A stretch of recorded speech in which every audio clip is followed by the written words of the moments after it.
Yeah, we have 3 buildings. Each one is, no, the other one is 37, the other one is 37, this one's 47. Okay, so now we're gonna go in.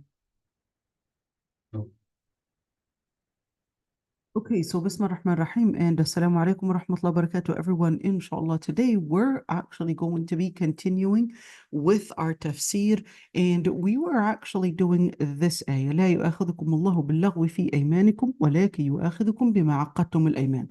And we kind of went in some details in regards to this ayah. We did, number one, we did the part about I guess giving the general explanation for the ayah, and we talked about what the ayah means.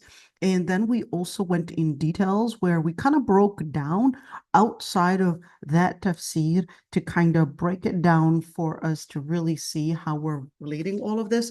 And we said there's something called the yameen, which is basically when you put Allah subhanahu wa ta'ala as your witness, and you by the name of Allah subhanahu wa ta'ala or by one of the descriptions of Allah subhanahu wa ta'ala, and you're saying Wallahi, and you're saying it. It could be in the past or it could be in the future. That is, you're saying, for example, Wallahi, I'm going to be, I guess, fixing my microphone. Or, Wallahi, I fixed it before. Or a witness where it involves other people's rights and you were a witness and you're basically making an oath. If that oath is basically broken, in other words, you lied about it, that would actually be considered yamin al-ghamus. And there's also the yamin al-laghu, where you don't really mean that oath. It's just a word, I guess a word of mouth, a habit that you probably have there, and you just continuously say wallahi, even though you don't really mean it. So we went in details with that. We also made like kind of like an outline, didn't outline the difference between a yamin and a nadhr. So we went into that, and we also talked about the other details of what would be a kafara, the expiation for a yamin. And we said the expiation would be you would feed 10 people, 10 needy people, or you would clothe 10 needy people, or if you cannot find all of that, then in that situation, you would basically have to, of course, you would feed 10 needy people, you would clothe them, or you would free a slave. And if you don't have the capacity to do such, which is feeding, clothing, or freeing a slave, that's when you would be fasting 3 days. So it's not that if I break my oath, I would go and fast 3 days. No, it's only if you cannot afford it. Okay, so just keeping that one in mind. We also went into, I guess, some areas about al-yamin, and then I thought, well, we've got 47 different matters to talk about yamin, and I said, I promised you that I'm not going to go into each and every single one of them because it's definitely going to be, I guess, for some too advanced. I would love to if you want me to. I absolutely would love to, and I'm happy to actually go in the most intricate details ever. But I thought that that might be too advanced for some. And I thought I'll just get into explaining some of the things that are perhaps relevant to the majority of the people that are attending. So 47 different matters in regards to this ayah. Let's start with a couple things about this ayah right there that al-Qurtubi wanted to talk about. He said, لا يأخذكم الله باللغو في أيمانكم. First, I want to kind of break down a couple things. The word لا يؤاخذكم. So المؤاخذة, it actually comes from the root أخذ, which actually means to take. But when you're looking at يؤاخذكم, this is to actually say you're held accountable. But the la comes in order to negate that you're held accountable. So how did from the root أخذ become يؤاخذ? أخذ means to take, and then here you're saying hold accountable. How did this get into this? So when you say أخذ, you're taking something from that person. You're basically أخذ, to take something, to basically I guess consider the person responsible for something, etc. So because, hey, if I took it from you, that means now I'm in charge of it. And in that situation, when you say يؤاخذ, that means I held you accountable. You were in charge of your situation, but now, since you basically trespassed or transgressed the limit, now I'm in charge of how I hold you accountable over what you were given the privilege to take control of. So this is really important. In Islam, well, not only in Islam, but even in law, of course, we would say that in general, the masses, the population is given privileges, whether it's freedom, whether it's different privileges in money, just different privileges that they might get. But if a person is misusing that privilege, that's when the government, or whether it's a Muslim government or a non-Muslim government, they will basically intervene in order to take away the privilege. What does that look like? Well, if you're out in the public and then you misused your freedom, you probably were stealing, you probably were using intoxicants, you were probably, I don't know, being a criminal, then in that situation, we're going to take away your freedom privilege and we're basically going to lock you up. And that's the same thing that Islam will tell you. If you misuse your privilege, perhaps in the way you treat other people's lives, well, we're going to take away your privilege of life, and we're basically going to, in that situation, make sure that other people are getting the privilege to live because you misused your privilege. And certainly the same thing, if, hey, you were given two hands, you misused your privilege and started using that privilege to attack others, then in that situation, we're going to take away some of those privileges. Okay, so this is just an idea when we're talking about al-mu'akhadha. In the beginning, you had the privilege, you had the power, but once you had basically man istajala shay'a qabla awanihi uqiba bihirmanihi. We basically had explained this one before. Let's write it down, right? Maybe you could use that on your children whenever they just basically just don't know what to do. Okay, من استعجل الشيء قبل أوانه عوقب بحرمانه. What does that mean? If you rush something before you're given the privilege or at least the permission to use it, then in that situation you lose it. All right, you lose it if you don't use it the right way, you don't use it in the right restrictions, policies that were given to you, then in that situation, you basically had lost the privilege. We would give you something as a privilege. If you don't use it right, you would lose the privilege and it's taken away from you. من استعجل الشيء قبل أوانه عوقب بحرمانه. Same thing. If you decided to take something before it's ripe or before it's time for it, and guess same thing, fruits, vegetables, you basically had wanted to rush taking and picking up those fruits or vegetables or whatever it is before they're even ripe. That's it. You had just lost a privilege of getting that.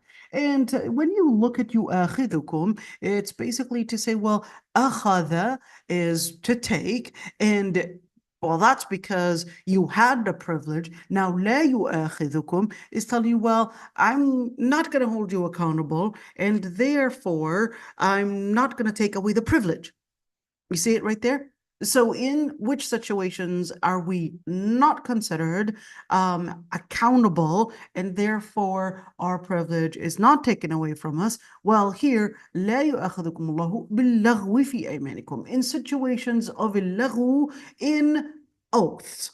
What does that even mean? Well, are we first, can we actually say لا يؤاخذكم الله باللغو? and right there, no, you had taken the words out of context, because we would know that illahu in itself, well, wait a minute, explain to me lahu before you go in details. Fair enough. The word lahu, I want to write that down. The word lahu comes from the root lagha. Okay, lagha. Well, what does lagha mean? Lagha has a couple meanings. Lagha can mean to just utter, just utter. It could also mean to make a sound. Could also mean to make, let's say, a sound that is a useless sound. Okay, just, or it could also mean to negate. Wait a minute, how did you get from all of these together? Useless, utter, make a sound, negate. How do you get into all of these?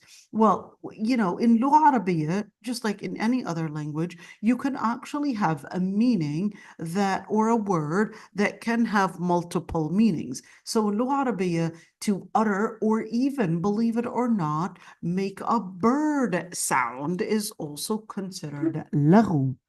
A bird sound, because of course to the Arab, especially a bird was, I guess, something that they couldn't really understand, and well, neither can we, but it was a sound that they could not make any type of sense in it. But for a dog bark, I guess you can make some sense of what is going on, and I guess the different sounds are somehow making us figure out a certain rhythm, a certain harmony, a certain meaning. Same thing we were talking about horses. You know, there's a certain sound that you can probably know that, well, this one, it's sad, that one is happy, that one is probably warning me about something. But when it comes to birds, it was probably something more of a useless sound, or a sound that was going out there, so just ignore it. All right. Or what do we say? Do we negate it? Do we just ignore and negate and just disregard it? Or how do we understand all of this? So when you look at the word lahu in general, it would be just a sound that someone is making. They don't really mean anything with it. Okay, that would be lahu. But it isn't talking about that if you're making any sound and you're just, hey, you're just talking and really not taking your words seriously, that you're not held accountable. So if you were to read لا يؤاخذكم الله باللغو and stop, you definitely took the words out of their sentence, out of the context. And you definitely misunderstood the wording. It's exactly like if you were to read the ayah, وَيْلٌ لِلْمُصَلِّينَ. And if you were going to say فَوَيْلٌ لِلْمُصَلِّينَ, then in that situation, you're basically right there warning every single person that prays. But certainly that's not what the ayah is saying. فَوَيْلٌ لِلْمُصَلِّينَ الَّذِينَ هُمْ عَنْ صَلَاتِهِمْ سَاهُونَ. You got to complete the ayah, and certainly the ayah was basically right there threatening those that would pray and those that are not taking their prayers seriously.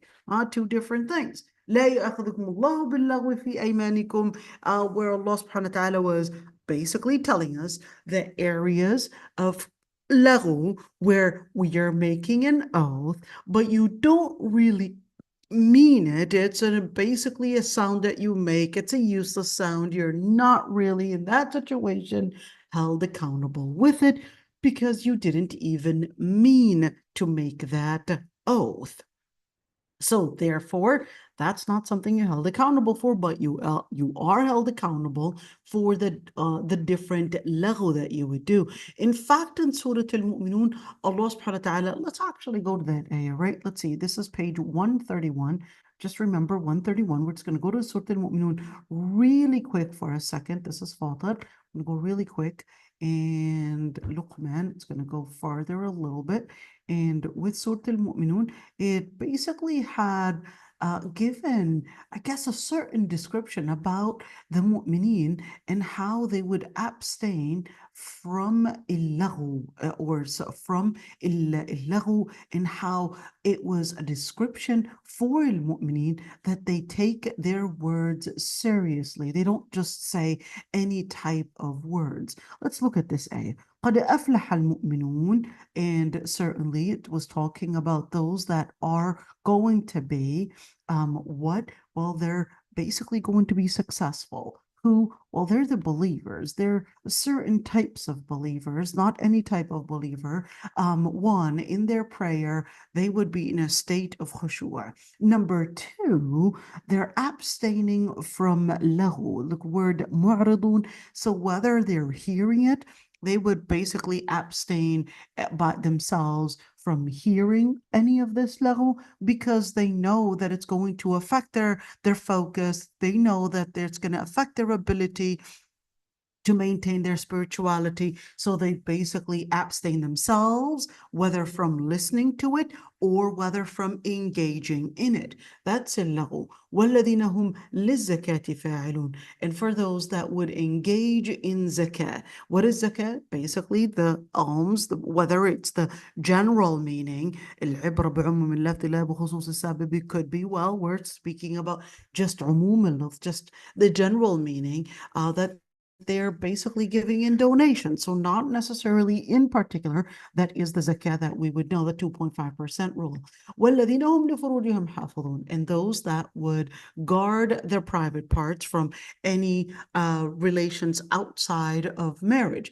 إِلَّا عَلَى أَزْوَاجِهِمْ. Except upon their spouses or the concubines that they would own. Then in that situation, they would not be held accountable. So here's malumin. I want you to look at this malumin and la yu'akhidhukum. They're really similar in they're really similar, at least in the outcome of it. فَمَنِ ابْتَغَى وَرَاءَ ذَلِكَ فَأُولَئِكَ هُمُ الْعَادُونَ. Then anybody that would go beyond this limit, which is beyond a husband and wife or the spouses, or even milk al-yamin, this is exclusive to men. So if a woman bought a slave man, just a slave, she could not actually have the relationship that a way that if a man were to buy a female slave. Just to note, okay? So ladies, you can't do that. Okay, فَمَنِ ابْتَغَى وَرَاءَ ذَلِكَ. Anyways, I know we don't have slavery, but I'm just letting you know. فَمَنِ ابْتَغَى وَرَاءَ ذَلِكَ فَأُولَئِكَ هُمُ الْعَادُونَ. Then anybody that transgresses that limit, then they're the ones that had went in transgression. And further it continues, وَالَّذِينَ هُمْ لِأَمَانَاتِهِمْ وَعَهْدِهِمْ رَاعُونَ. And for those that would keep mindful of basically the things they were trusted with, and also the promises that they were making. So I'm going to go back to the ayah, because the first and most important thing that I wanted to focus on was the word al-laghu. When you're looking at al-laghu itself, you're actually talking about a key thing that a believer does not engage in, which is speech that is not considered as being mindful, a speech that they are not taking seriously. And certainly a believer, Allah subhanahu wa ta'ala was telling us that you really have to understand that every single word that you are uttering, that Allah subhanahu wa ta'ala is holding you accountable for. But in situations that the person is engaging in amen, in oaths that they don't necessarily mean, then in that situation, they're not held accountable, meaning there's no expiation to be paid in that regards. وَلَكِنْ يُؤَاخِذُكُمْ بِمَا عَقَّدْتُمُ الْأَيْمَانِ. But look at the word يُؤَاخِذُكُم. This one is لَا يُؤَاخِذُكُم, telling us that there's no responsibility, there's no accountability, there's no sin. لا جناح لا يؤاخذكم. Okay, keep that one in mind. ولكن يؤاخذكم. Now the word لكن actually means as for or but. In other words, now it's giving you a different situation. It's alternating between this rule where you weren't held accountable but it was telling you as in the situation where عقدتم الأيمان, as the situation where you had basically the word is عقدتم. So عقدتم comes from the root عقد. عقد actually means to tie something. You're getting something. What are you tying? Where you're tying one side and another because they were separated. And then you basically connect them together. And of course, you make, that connection so that they would basically be held together and would seem like it's one thing. So that's العقدة itself. But عقدتم, your lips are saying one thing, and your heart, in the situation of illahu, your heart and your tongues were separated. But when aqadtum al-ayman, you basically related and you connected what your tongue is saying with what your heart is saying, and you basically connected them together in a knot. Got it? So that's why it's called aqadtum. Now, some details to go into that one. I forgot to mention, so we went into yu'akhidhukum, but we didn't talk about ayman. Why did we miss that one? Let's look into it. So what is an ayman? Well, the word ayman, ya, ma, na. And well, the word yamin, the word ya, ma, na. So it's a privilege that a person would sometimes basically have. That's why il-yamin is the right side, and right in Lugha Arabiya is usually a metaphor to basically speak of power, privilege, authority. That would be yamin. Okay, so when you look at al-yamin as a metaphor, well, it also comes when we say al-yumn, the privileges that you would have. Min yumn Nura, that she's beautiful inside out. Min yumin Matina, that she is smart always and very wise. Min, when you're speaking about the privileges that that person got. Now, just keep that, within that context, within your mind, that Lugha Arabiya is so intricate. So when you look at the ayman, it's like a privilege that you were basically given, that we're trusting your words, we're trusting you, that you're asking Allah subhanahu wa ta'ala to be a witness upon you. We're just going to trust that you have the integrity between you and Allah subhanahu wa ta'ala, and that you're really honest about it. I'm giving you the privilege that I'm trusting you. Are you living up to it? Well, I'm giving you the privilege of trust, so I hope you are. So that's when you look at al-ayman actually coming in to mean al-yamin, to mean, it's like, I'm basically giving you the privilege, that the blessing, that right there, I'm trusting you, but Allah subhanahu wa ta'ala was also calling it and giving us this privilege to here. We don't have anyone else to witness. Perhaps we want something to prove my consideration for what I'm saying, the words I'm taking seriously. So yes, Allah subhanahu wa ta'ala did allow il-yamin, or oath, as a way that the person is showing integrity, showing, that religiosity, that consideration, that I'm really taking my words seriously, doing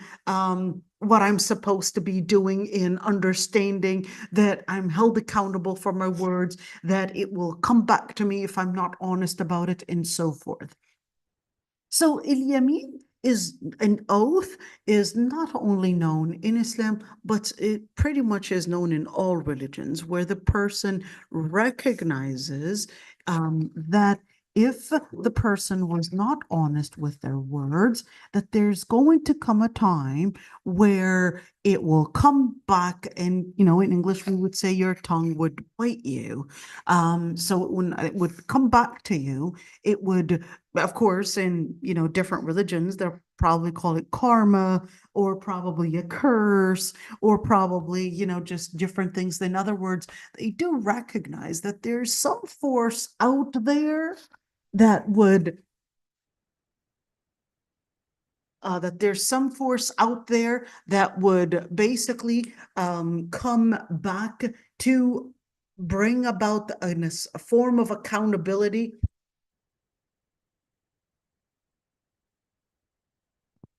Some form of accountability, whether it's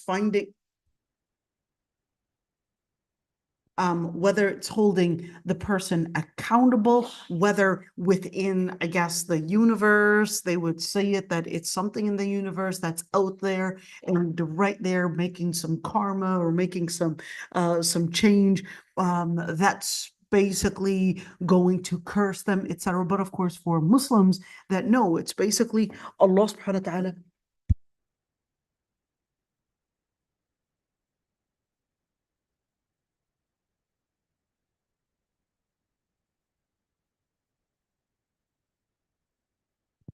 Sorry, but my son just lost his privilege. Okay.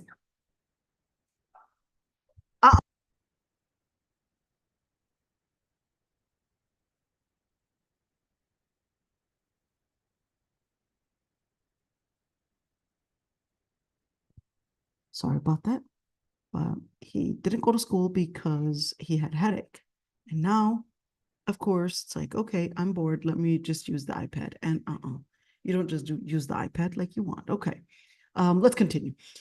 So when you look at, of course, the Islamic description is that Allah subhanahu wa ta'ala is the one that controls the world. And you could say that there are some hadith, like the hadith where Yamin al-Ghamus tadharu diyara balaqa. And there is something called al-qasama. What is that? So al-qasama, when, let's say, we had somebody get killed, and then they did their investigation. Their investigation didn't get them to anything, so we don't really know who it is. But then we basically got, and we're only capable of getting 50 suspects. Okay, let's just assume these 50 suspects, or let's say 20 of them, knew who the killer was. But we failed as a government to, prove that indictment. So we had our last resort, and we said, well, from the 50, we only had 20 that were, I guess, we're going to ask them to do the oath that they were not involved in this. Let's just say they did the oath and they lied about it. The Prophet ﷺ said that for that lie, it will come back and eat them up. It will come back and completely, even if it's a whole city, it will leave it to the ground. Even if it's a whole city, it will take away any vegetation. It will basically set it to ground. It will collapse entirely. Okay, so that's the same thing. For Yamin al-Ghamus, it can come back. A person may be getting cancer, a person may be having their children die, a person, who knows what they might be getting, and they'll be held accountable. And Allah subhanahu wa ta'ala will let that Yamin come back to them in different ways. And Allah subhanahu wa ta'ala, of course, is the one that's controlling the different forces in the world. There's no running away from it. And let's see, why was this ayah revealed? And we talked about Ibn Abbas, and we look at this ayah and we talked about the relationship, and we said, well, it was talking about the Qasisin and the Ruhban, and then it went and started talking about the different ways and the different parameters of how we're supposed to maintain our principle, how we're supposed to maintain at least the amount, whether we're speaking about our consumption in eating, drinking, or consumption in using our wealth, etc., that it's supposed to be to a certain limit. Once we transgress that limit, then in that situation, we're basically going to be held accountable. What limit are we talking about? لا إفراط ولا تفريط. We're talking about not, between what we're speaking about between the two extremes. We're not going to the lowest where we're not giving ourselves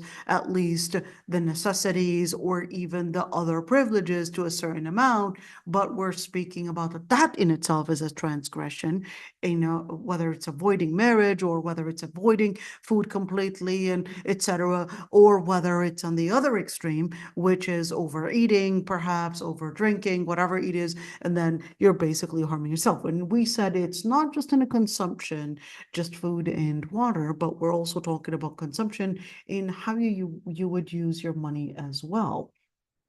All right, let's continue right there. When we're speaking about al-Yamin, of course, Ibn Abbas said that there were differences of opinions. Al-Qurtubi said that there are differences of opinions why this ayah was revealed and in what context. Ibn Abbas said that the reason why this ayah was revealed was because some people, they basically had forbid certain foods, certain clothes, and certain, marriage on themselves.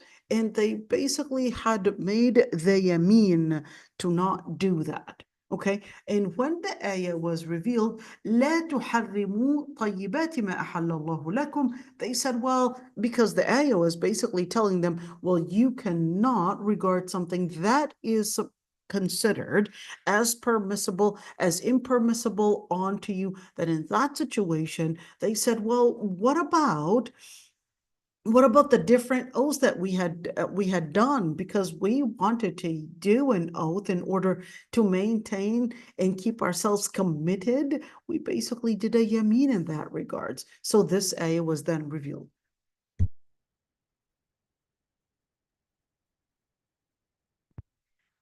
So let's see.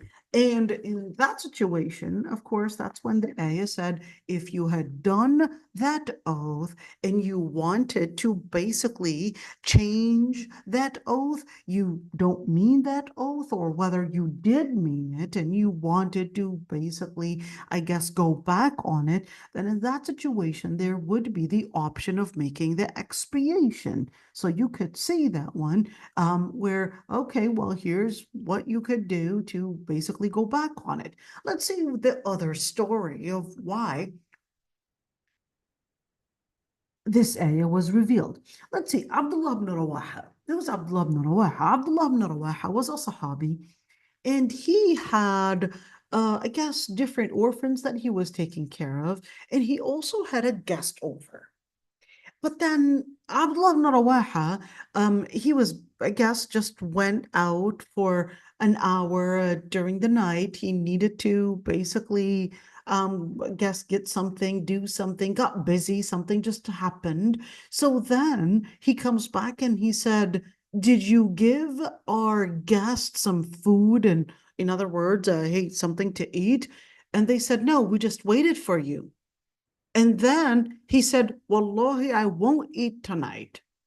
And of course, here, the guest, he said, oh, I'm not going to be eating. And the orphan kids, who were very well disciplined by Abdullah ibn Rawaha, they said, if our guest is not eating, neither are we. We're not going to be eating. But here, of course, what happened? Abdullah ibn Rawaha said, I'm not going to be eating tonight. And here, the guest is saying, I'm not going to be eating. And the orphans, they said, well, we're not going to be eating either. everybody now, they basically said, we're not going to eat. Now, Abdullah ibn Rawaha, when he saw that, well, everybody now, each one made an oath not to eat, and we're all hungry. So what should we do? So that's when Abdullah ibn Rawaha basically decided, let's just eat. Let's just eat.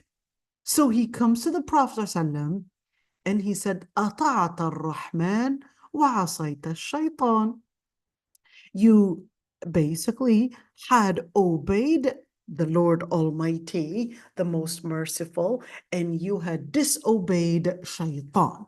So this ayah was then revealed, telling us, well, what is the ruling in that regards? Okay, let's see. Now here, when you're looking at oaths, they're basically going into 4 different categories. 2 categories basically would mean if you were to break them, you have to pay an expiation. Wait a minute. What's an expiation? So an expiation is basically considered some contribution / donation that you might do, a good deed that you might do in order to wipe out the sin that you had committed. It depends on what sin that was committed. Some sins require a certain expiation. In other words, a certain way to remove the consequence for that sin that you had committed. That's what an expiation is. That's a kafara. Where does the word come from in Lugha Arabiya? So kafara. Kafara, we said before that the word kafara means to hide. The word kafara can mean to negate. The word kafara can mean to forget the gratitude. And the word kafara can also mean to basically forget, deny the gratitude that would basically be within it, or it could also mean to hide. We mentioned that one. So when you're looking at el-kafara, what you're hiding, you're basically hiding the sin. You're taking away the sin. You're basically as if it doesn't exist and you're removing it away. Okay, so that's why it's called kafara. It's like you're deleting it. You're taking it out, but you're not the one that can just dismiss it and say, all right, it's not there anymore. No, you can't just do that. You would have to go and follow certain rules, how Allah subhanahu wa ta'ala would consider that now, yes, you are not held accountable, and now we're taking away the sin, and this is what this looks like. So therefore, there are certain rules on how and when kafarat can be done. Certain times, just like when what is called the dhihar, you would basically have to feed 60 needy people. Well, the dhihar is not too common. What is a dhihar anyways? A dhihar is when a man would tell his wife that you're just like a sister to me. In other words, I won't be intimate. You're just like a sister to me. Don't even think about it. Okay, let's do something that is probably more common. More common? Sure. Intimacy during the day in Ramadan. Intimacy during the day during Ramadan, if it happened willingly and the person was aware of it, and in that situation, for that day, for each and every single day, that would actually mean they would have to fast 60 consecutive days, not missing out a single day, or feed 60 people for just that day. Yes, just for that day. Why? Because تلك حدود الله فلا تعتدوها. Those are limits. You cannot exceed those limits. So when you're looking at that, that's the kafara. It's called the kafara. But for al-yamin, the kafara is not 60 days. Thank God. It's basically feeding 60 people. No, the kafara for al-yamin, the expiation for al-yamin, is basically making it into just 10 people. You could say it's a completely different number. Let's see. So you got 2 kinds that would basically be canceled out. That is the yamin, and with a kafara that would cancel it, and the person is not held accountable. Yes, the person won't be held accountable if they had paid al-kafara. But is that for every single yameen? No, because there are two kinds. There's no expiation for them. One is the yameen al-laghu, which is, let's go back to our little thing right there, just so that you would see it. Okay, here we go. So according to these scholars, or according to some scholars, let's kind of highlight this for a little bit. And okay, here we go. So according to some scholars, yamin al-laghu is the one that you don't pay kafara on it. Well, that one all scholars agreed on. There's no expiation on the yamin, on the oath that you are not serious about. Okay, that's something they all agreed on. Why would they agree on that? Well, that's because an ayah literally said that, so there's no running away. The ayah said, لا يأخذكم الله باللغو في أيمانكم, so we're done. There's no differences of opinions. But then, what about the different yamin, like yamin al-ghamus? What is yamin al-ghamus? Yamin al-ghamus, I was put on a witness on something, and I know otherwise, but I lied on purpose, and I made an oath, and I lied on purpose with that yamin.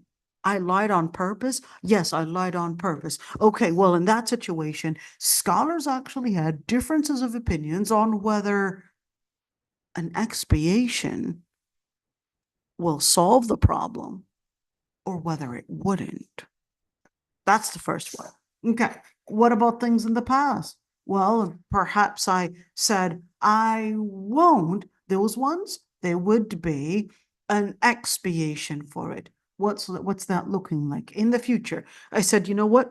Wallahi, I'm not going to be eating cheesecake. But then the second day, Amara makes the best cheesecake. It just looked so good and so tempting that I just couldn't keep it up. Even if I were to pay the yamin for it, even if I were to pay the expiation, it just looked too good, and I ate from the cheesecake. I didn't eat the whole thing, though. I only ate one bite, but that's still going to be considered that you broke the yamin. Okay, then in that situation, you would basically have to pay the expiation. And the past one, let's say, did you eat the cheesecake? Wallah, I didn't, even though you know that you did. But this wasn't involving somebody's right. Then in that situation, you would pay the kafara for it. You lied about it. You're held accountable. But if you pay the expiation, you won't be held accountable for it. But here's one thing. If we're speaking about that area, kafarat right there, there are differences of opinions on which two of these are basically going to be considered as, let's say, wiped by an expiation, and which two, or which ones are not wiped by an expiation, just to keep that one in mind. So I'm just keeping that one in mind. Let's see, Ibn Abdul Barr, we talked about Ibn Abdul Barr. We said he's a scholar. He was known to be in Hafidh al-Maghrib. What is Hafidh al-Maghrib? Hafidh al-Maghrib meaning he was the highest level of scholarship in the West. What is it, the West? Well, the West doesn't mean the West, Europe. But this was actually talking about the West, meaning North Africa and Spain as well, because of Maliki madhab. So he said Sufyan al-Thawri had also mentioned, also Sufyan al-Thawri from al-Kufa, very important scholar. We did talk about him before, and al-Mirwizi. Well, here said al-Marwizi, but it's actually not accurate. It's actually al-Maruzi. So yes, they put al-Marwazi, but it's actually al-Maruzi. Why? And where is Maru? Well, Maru is in Uzbekistan. Maru was actually considered one of those cities that was considered one very important city, kind of like you would talk about Harvard, but Harvard is a university. But even when you're talking about Harvard, it would be within the city where most of the people probably living in that area are going to be students or families for students, etc. So you end up being in in a city of education without you realizing. The same thing when you're talking about University of Minnesota. It's all of a sudden everybody is basically involved to the university. Even the street is called the University Street. Everything is just basically involved within within, of course, that campus. Maru was considered a city. Let's look at Maru because I think it's fair to actually look at it and see where and what it looks like, right? I mean, that's the least that we could do. This is Maru right there, and it's called Merv. And look at that, this is what remains, I guess, from Maru. And it's actually in Iran, not in Uzbekistan. Okay, Turkmenistan, and okay. So basically, look at that. So I was wrong. It's in Iran. Okay. And anyhow, so let's look at the other part. And what I wanted to take you was, again, Siyar A'lam al-Nubala. That's our favorite book right there. And remember, when we talk about Muhammad ibn Nasr al-Maruzi, not al-Mirwizi, but al-Maruzi. Let's see what he describes him as. He said, Al-Imam, Shaykh al-Islam, Abu Abdullah al-Hafiz. He said he's an Imam. When you say an Imam, you're talking about a leading figure. You're speaking about a scholar that all the scholars would consider that he is considered the best. Think of it as an A student, all of them. He was born in Baghdad, but then went to Naisapur and lived in Samarkand. Samarkand is in Uzbekistan. And he was Maruziyan. But I wanted to read one thing as I was reading about al-Maruzi. There was one thing that really just stood out, and I wanted to read this one about al-Maruzi. Let's see.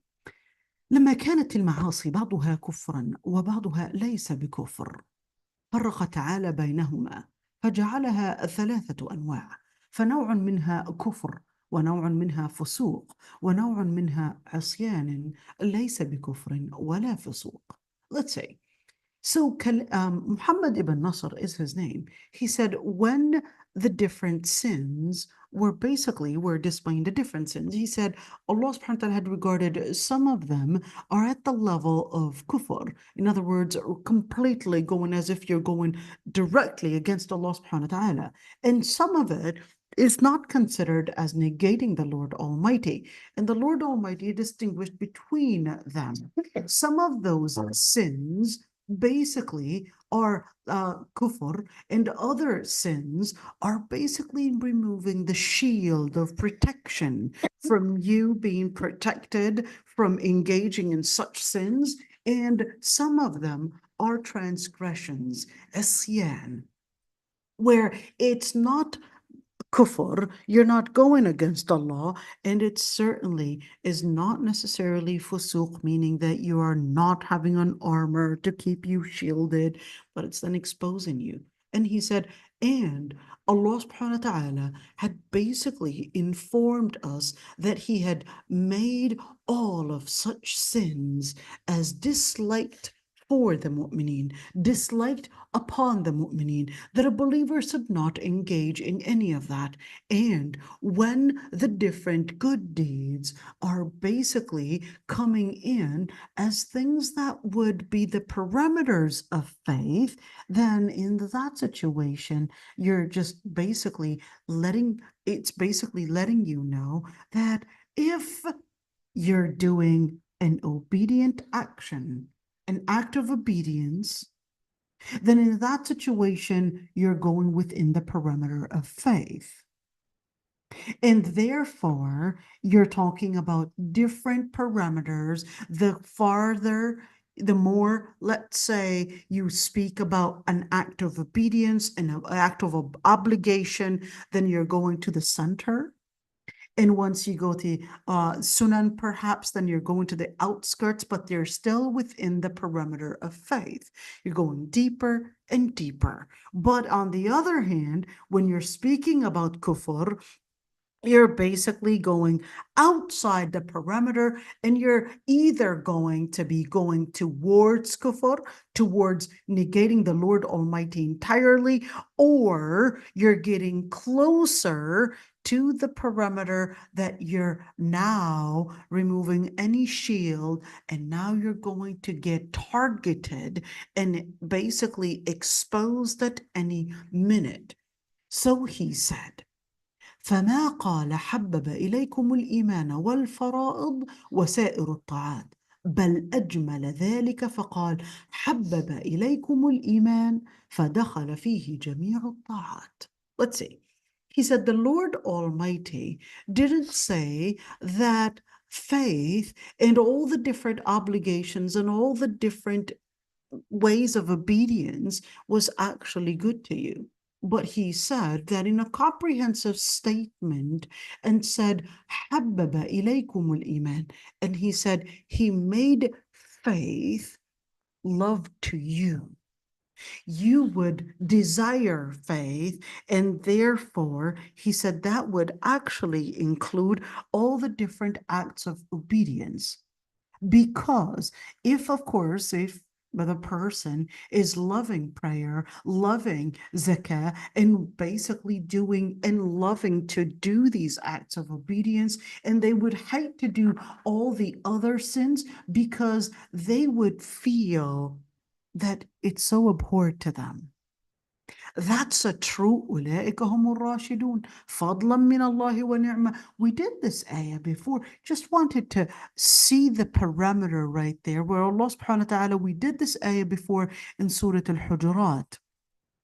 And we talked about the parameter where Allah subhanahu wa ta'ala was telling us that the people that truly love Allah subhanahu wa ta'ala, you would see that they would absolutely hate to be around the fasiqeen.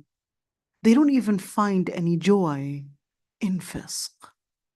They don't find it funny in saying a joke that contains kufr or contains something haram. It's not funny. Why?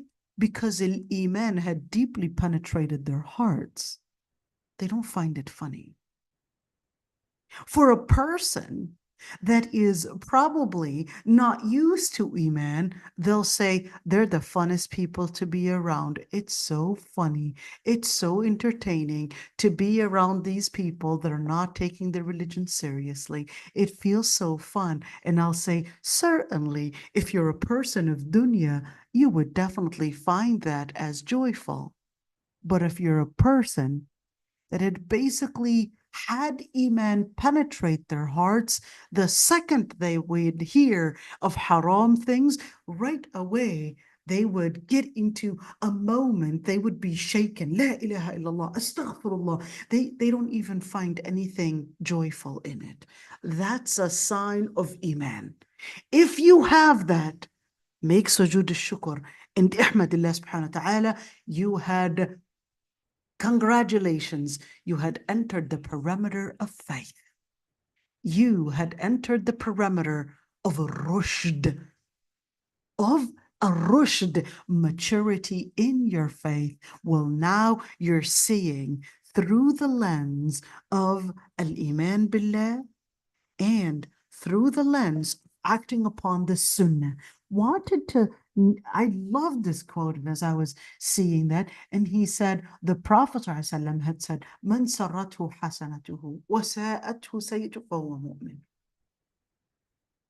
He said, whoever, because the Prophet ﷺ, quote, he said, whoever was happy about the good deed that they had done, and they were basically saddened for a wrong sin or something they had committed, then that's a believer. If they feel saddened that they probably missed their fajr, or they feel saddened because the other day they talked about this or that sister in a way where it really hurt her feelings, then in that situation, you feel bad about it? Yes. Well, that's actually a sign of faith. But if you're going to give a justification, well, it's her fault. She's always just being a brat. Oh, okay, well, now you're trying to justify your sin right there. Congratulations, you had gotten yourself closer to Jahannam. But if you're going to be not justifying it, and you feel, yeah, I shouldn't have said that, astaghfirullah. Oh, and then you're probably throughout the night, you can't even sleep. You're turning left, you're turning right, and your brain is constantly, you shouldn't have said that. You know, it's affecting you. That's haram. Allah subhanahu wa ta'ala had considered this, and you just can't sleep. You get up and you start making dua. You may start making istighfar. Congratulations. You're getting closer to Jannah. May Allah subhanahu wa ta'ala give you the acceptance. Once you had basically gotten that at that level and gotten yourself within this parameter, then that's basically that rushd. And Muhammad ibn Nasr or al-Maruzi, you could see that subhanallah, you could see a scholar that was actually considered one of the best scholars at, at a level of, we're speaking about Ibn Taymiyyah, we're speaking about Ibn Kathir, we're speaking about those great scholars. How did they also judge? Let's see them. Abu Bakr al-Sabghi, perhaps his name is. I don't know if I'm saying his name right. I would have to actually go back and see where that name is coming from. And he said, I had basically reached, or basically was capable of living during the time of two scholars, Abu Hatim al-Razi, Muhammad ibn Nasr al-Maruzi. As for Ibn Nasr, which is Ibn Muhammad ibn Nasr, he said, I met these two great scholars, but I never saw anybody have the best prayer and a good prayer as him. Why? In other words, he was completely focused in his salah. When you would see him pray, you would see a person that is so focused. And he said, لَقَدْ بَلَغَنِي أَنَّ زُنْبُورًا قَعْدَ عَلَى جَبْهَتِهِ فَسَأَلَ الدَّمُ عَلَى وَجْهِهِ وَلَمْ يَتَحَرَّكْ. He said, I basically heard a story that a wasp or a bumblebee basically just on his forehead, I guess it stung him, and he basically started getting some bleeding on his forehead from I guess the stung was big, was hurtful. And for those that know what a wasp stung is, of course, it depends on the type of wasp. But clearly this was probably coming in at a very high speed or something, but it's not going to be, the bleeding is not going to be massive for sure, but still, you would know that it's painful. And he said he didn't even move, not a bit. He didn't even move, even though he was basically right there stung by a wasp. Let's see this one. This other person, Muhammad ibn Yaqub ibn al-Akhram, he said, I had never seen a salah better than Muhammad ibn Nasr, which is al-Maruzi, to the point that there would be different flies flying on his ears, and perhaps even, I don't know what kind of fly that basically causes any bleeding, but it seems like, in those areas, they probably had certain insects. And he said that nothing would get him distracted from his salah. And he said we would be so astonished how he would stay focused even when something would be probably harming him, maybe a fly coming at him or any insect or etc. He wouldn't even move to take it away or even let it fly away. He would just stand as if he was a log right there and not even move in any way. And he said, and he was one of the best people in their akhlaq. And you could see, he said, كأنما فقئ في وجهه حب الرمان وعلى خديه كالورد ولحيته بيضاء. Now that was a really strange one. He said, I don't know if he's describing his face in appearance, but he's saying it appears like there were the different kernels of pomegranates basically, I guess, distributed around his face and his cheeks as if they had roses on them. I hope it's not a sign of lupus. And لحيته بيضاء, and he had a white beard. But if you're, if we're looking at, he had I don't know how they usually see it as beauty. So he had rosy cheeks. He said rosy cheeks. Okay, so enough about that one. Just an idea about, I guess, al-Maruzi right there. So that way we won't just, pass it and not know anything about al-Maruzi. Okay, so what did they say? Sufyan al-Thawri and al-Maruzi, they basically said two different oaths you would have to pay the expiation for. Just basically when a person makes for the future and they would say, Wallahi, I'm not going to do such and such, or they would say, I will do such and such. So we're basically talking about something that they intend to do, whether present or future, and then they would not do it. In two different oaths that basically the person doesn't pay an expiation for. If the person were to say, Wallahi, I didn't do, and then they would basically, or say, Wallahi, I had done such and such and they didn't do. So we're looking at right there. So this is present and future. Okay, and the two that you don't pay the kafara for is basically when a person says, I didn't do, or I had done. So they said I didn't do, or they said I had done. And the truth of the matter is that they didn't. In other words, they're lying about it. Okay, they're lying about it. But this one, they didn't intend to lie, but they were either talking about something present that I'm going to do, or something that one's the future. Or I'm not going to do something in the future, or I will do something in the future. So basically, the ones that a person in whether not to do something in the future or to do something in the future. So that in that situation, that's what you would do kafara for if you wanted to break your oath. But if you're lying about it, that's the area where, no, there's no expiation. You just literally lied. Okay, to somehow think that I can get away with this and actually just pay an expiation, that you just lied. Okay, let's see. Al-Maruzi said the first two, which is I'm not going to do in the future, or I will do in the future. Then he said there's no differences of opinions between scholars that the person can basically pay an expiation for. But as for the other two, which is I had not done, or I did do, but they had lied about it, then scholars had differences of opinions. Why did they have differences of opinions on that, on whether an expiation would suffice or whether an expiation would not suffice? Why did they have differences of opinions? Let me break it down a little bit. They had differences of opinions because this person literally lied. This person didn't just use the name of Allah subhanahu wa ta'ala, but this person literally had lied in considering something that they know is wrong. And therefore, is that an expiation for these types of oaths?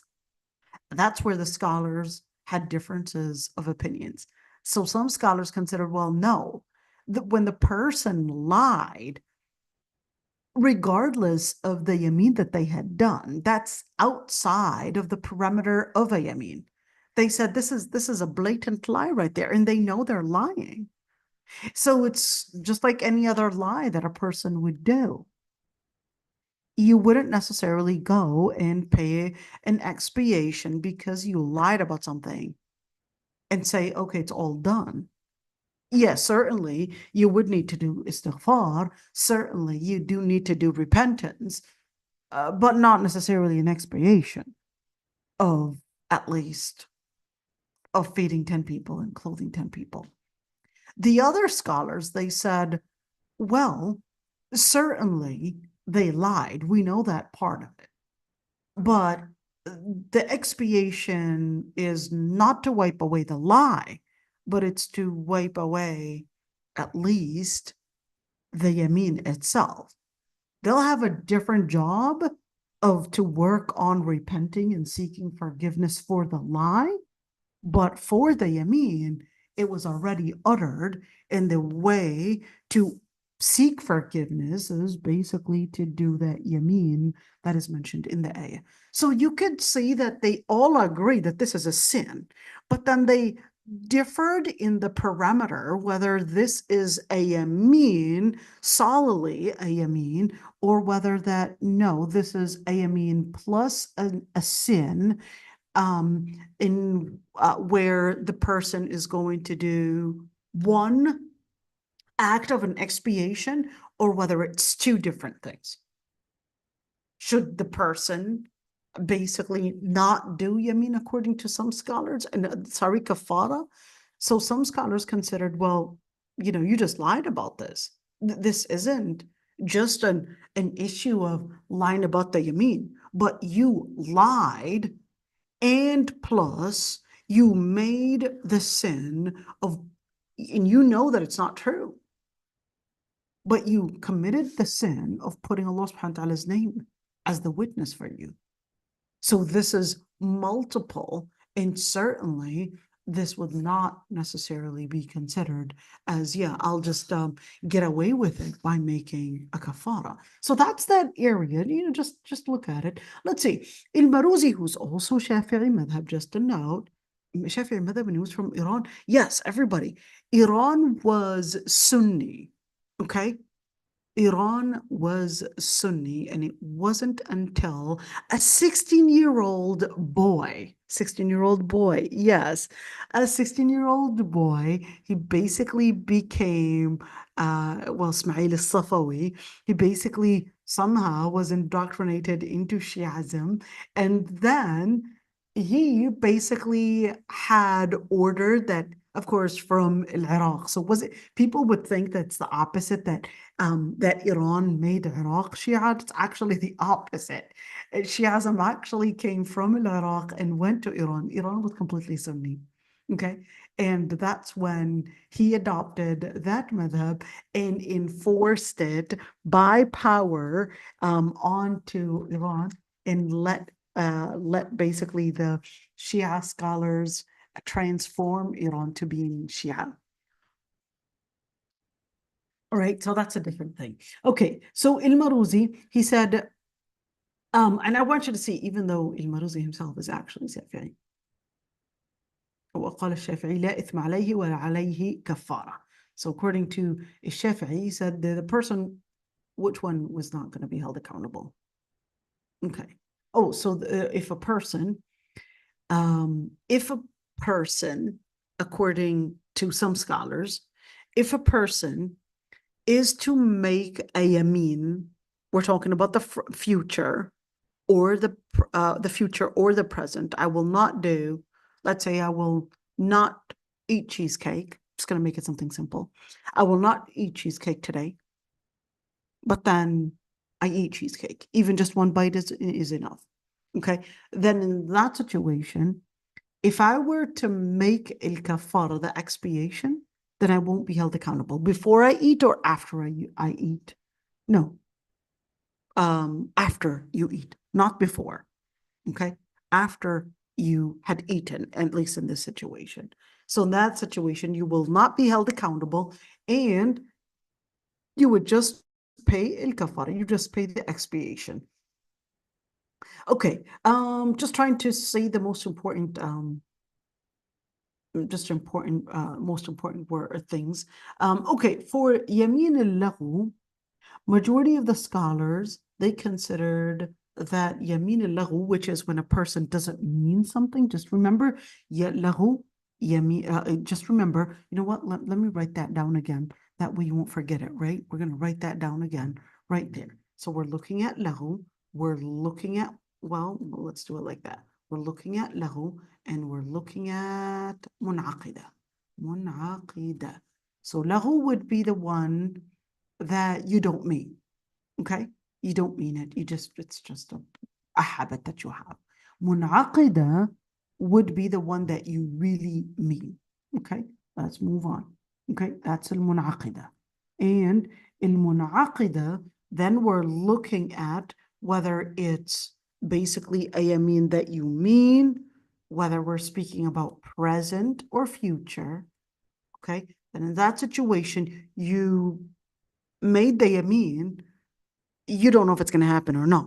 Okay, but I'm not going to eat cheesecake. I will eat cheesecake. Then in that situation, if you had decided to go back and not be committed to the yamin, that's when you would pay the expiation. Okay, here we go. That's when you pay the kafara. But for the one that was in the past, okay, and you lied about it, that's when, of course, we talked about whether there is a kafara or there isn't a kafara. The other type, which is yamin al-ghamus. Yamin al-ghamus.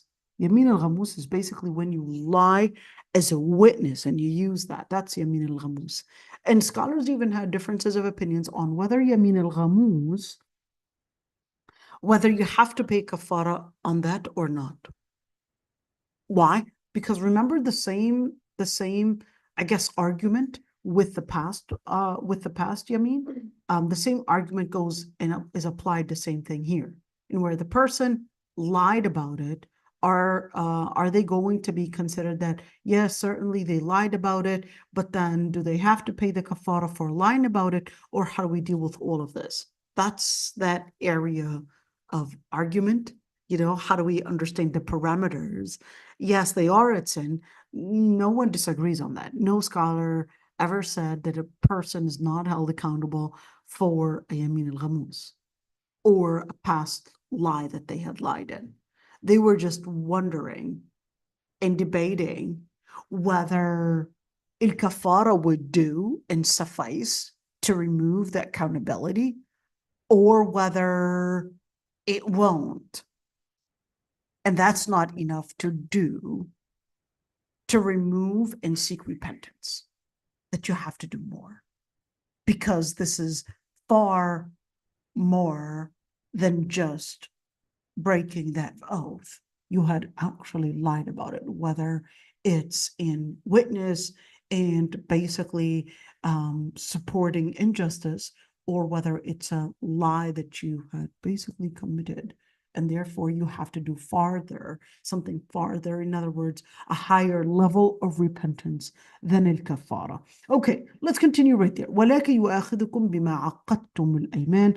Just trying to get to the most important things. Remember when we said aqad, عَقَّدْتُم is actually to make a knot of something. But then here's one thing. Scholars actually had differences of opinions when you look at the word عَقَّدْتُم. Are we talking about that a person intended to do that, you mean? In other words, they intended to do that oath, basically that they were fully aware of what they were saying. They really meant it. And you could say that it's, it's something that we could relate to. But look at this one. Ibn Umar considered that what this shadda really means. Remember the shadda, this shadda right here, okay? Remember in Lugha Arabiya, we said a very simple rule, and we said الزيادة في المعاني في المباني زيادة في المعاني. Remember when we said that? Let's write it down, right? Let's write it down. الزيادة في المعاني في المباني زيادة في المعاني. الزيادة في المباني زيادة في المعاني. We said any increase onto the actual root of the verb, or the actual root for the word, sorry, not the verb, but the actual root is going to be an increase in the meaning. In other words, the conjugation itself would basically indicate that there is an addition to that meaning, and it's not in the crude form. So therefore, Ibn Umar considered that this shadda, and you want to keep in mind that in Lugha Arabiya there are different interpretations on how they would interpret certain additions. So some would say, for perhaps, that shadda in this situation might be that it's giving you a confirmation tawkeed. Others might say, no, this is actually talking about consistency. And that's what Ibn Umar was saying. Saying, no, this is talking about consistency right there. That's why it didn't say aqattum, because aqattum would be that you would just intend to do something. But he said, aqattum would actually mean, according to Ibn Umar, he said what that means is that there's a consistency.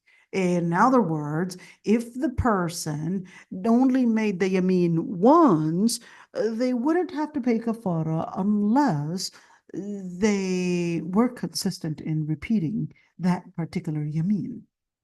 Al-Qurtubi basically said, well, this can actually be refuted by the Prophet ﷺ when what was narrated by the Prophet ﷺ, and he said, Inni wallahi, insha'Allah, la ahlifu ala yamin fa'ara ghayraha khayran minha, illa ataytu alladhi huwa khayr, wa kaffartu an yamini. He said, by Allah, I will not make an oath, and I would say something better than the oath that I had basically made, and I would only do what is right, and I would basically pay the expiation on behalf of the oath that I had made.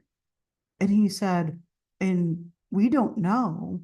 He said, فذكر وجوب الكفارة في اليمين التي لم تتكرر. He said, and he had mentioned the expiation for the oath, even though it was not necessarily repeated.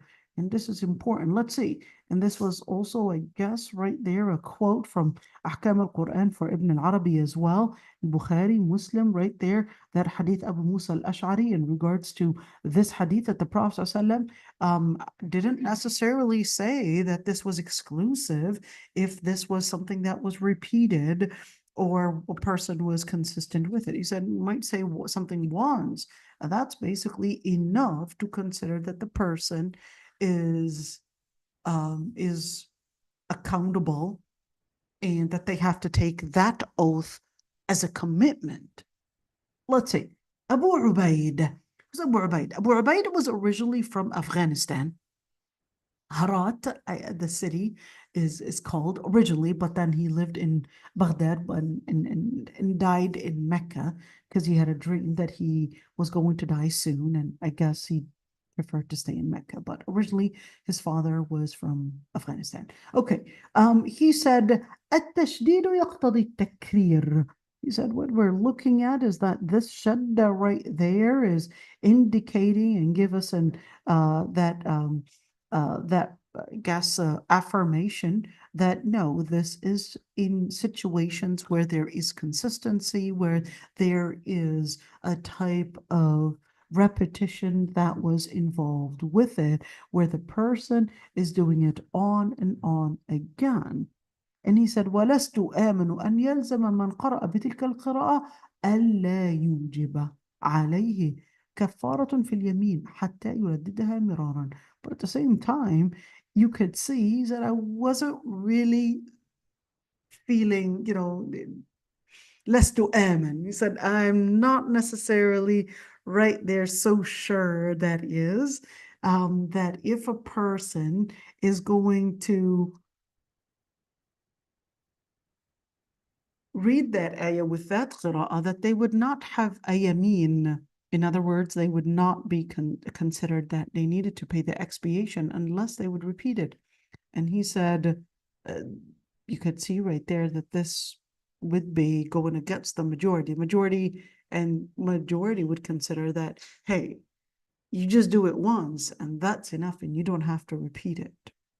It's not an issue of repeating it. Okay. Let's see this one. Ibn Umar, well, what did he practice? That's the question. Who's Ibn Umar? So Ibn Umar was Umar ibn Khattab's son. That's Ibn Umar. His name is Abdullah.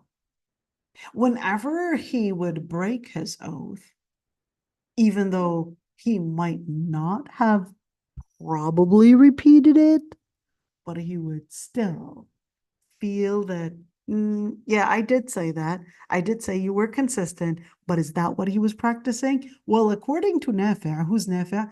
Well, Nafi' is Mawla Umar ibn al-Khattab. What is Mawla? Mawla is an ex-slave. He was basically living with Abdullah ibn Umar al-Khattab. He was an ex-slave, and now he's telling us, what did he practice? Did he really believe in what his interpretation was saying? He said, if he were to break his oath, he would feed 10 people, even though he might not have probably repeated that oath. If the oath was repeated, then he would go for a stronger expiation and free a slave. So he was asked, well, what does it mean that he repeated an oath, or what does that mean? He said, well, it would mean if he had basically made the oath several times, then that situation, he would go to the farther expiation, which is freeing a slave. In other words, in the first practice, he didn't say that he had to, for the feeding 10 people, he didn't say or think that he had to repeat it several times in order for it to apply. And here's the thing. What about Yamin al-Ghamus? Yamin al-Ghamus is when a person makes an oath but lies about it, especially if we're talking about lying about it, that the person is not saying the truth, and it's in order to get some kind of a privilege, some kind of a, I guess, a bribery or whatever it is in that situation. Let's see. He said they basically had differences of opinions. The majority had considered that that type of yamin is nothing but a form of scamming, a form of lying, and therefore there would be no expiation for it. And the Shafi'i said, no, this is basically like any other yameen, and where, yes, the words and the heart, they were committed to it, they believed in it, and it was mentioned it was basically considered something that they had, I guess, intended to do, and therefore it is inside the heart. A person was committed to it, but then at the same time they used the name of Allah subhanahu wa ta'ala. He said, then therefore there is an expiation. That's the second opinion. It's like there is an expiation to it. And what's the evidence? Well, Abu Bakr, who's Abu Bakr? Well, Abu Bakr is basically Ibn al-Arabi. He said, the Prophet ﷺ said, Man halafa ala yamin, فرأى غيرها خيرا منها فليأتي الذي هو خير وليكفر عن يمينه. I would say from all perhaps the 47 points that we're going to be discussing in, the tafsir, you really have to memorize this hadith. This is the only hadith. You memorize that one, now you're a scholar. Okay. من حلف على يمين فرأى غيرها خيرا منها فليأتي الذي هو خير وليكفر عن يمينه. What does it mean? Whoever makes an oath and then realizes that something else is better than it, then do what is best and pay the expiation on the oath, on behalf of the oath that you had done. Okay. So just keep that one in mind. This hadith is an authentic hadith. Okay. And let's see. There's definitely a lot to say, but here's what I'll do.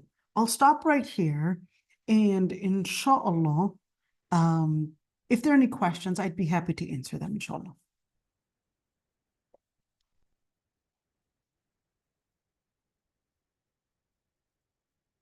I guess no one has any questions. Okay. Let me just stop the recording. Okay, and now we can have our, hold on, because we're